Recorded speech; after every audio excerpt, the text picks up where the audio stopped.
পবিত্র ঈদ উল ফিতর উপলক্ষে মুন্সিগঞ্জের সিরাজদি খানে নিম্ন আয়ের মানুষের মাঝে ঈদ উপহার সামগ্রী বিতরণ করেছে কোলা ইউনিয়ন যুব ও ছাত্র ঐক্যফ্রন্ট। সিনিয়র স্টাফ রিপোর্টার মেহেদী হাসান জানান, বুধবার সকালে কোলা ইউনিয়নের কোলা অগ্রদূত সমিতির ক্লাব মাঠ প্রাঙ্গণে এই মানবিক কর্মসূচি অনুষ্ঠিত হয়।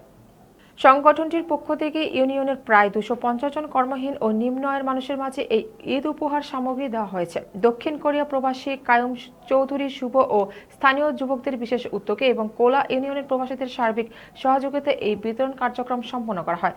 বিতরণকৃত ঈদ উপহার সামগ্রীর মধ্যে ছিল পোলার চাল, তেল, চিনি, সেমাই, নুডলস, পেঁয়াজ ও প্যাকেটজাত গরু দুধ।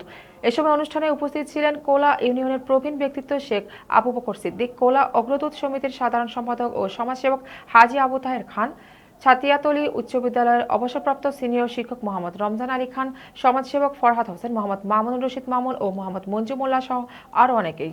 অত্যন্ত কাছের ছোট ভাই সাবেক ছাত্রনেতা কায়ুম চৌধুরী শুভ, যার উৎসাহ, উদ্দীপনা এবং অনুপ্রেরণায় যারা উজ্জীবিত হয়ে আজকের এই অনুষ্ঠানের আয়োজন করেছে আমার কোলা ইউনিয়নের ছাত্র যুবক ভাইয়েরা।